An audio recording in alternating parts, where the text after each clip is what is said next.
And then you mentioned your hand in the recruiting Yeah. department for the past years, and Yeah.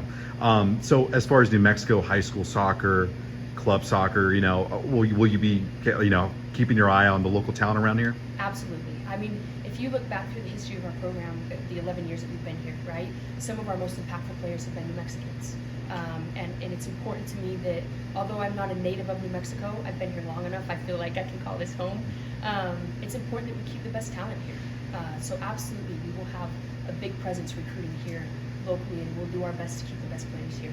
And then what do you look for in a player that you are recruiting? I'm sorry, just to mention, because a lot of high schoolers are probably going to watch this video. Yeah, great. I mean, there are a lot of things that you look for, right? And I think a lot of it when we talk about, if we're going to talk positioning, we can get a little bit more specific about each position and what we look for. But as a whole, first and foremost, they have to be a good person. That's the most important thing for us to find in a recruit. We value that over their level of play.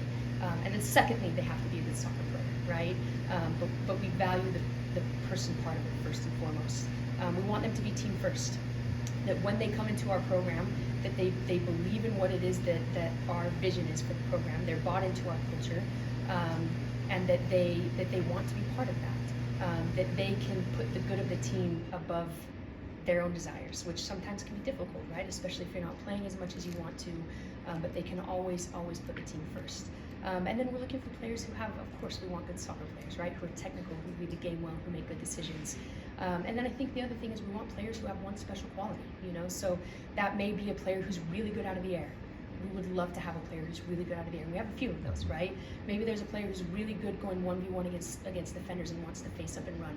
Maybe there's a player who excuse me, is an outstanding individual defender. So I think when you look at the soccer player as a whole, but then they have one really special quality that sets them apart.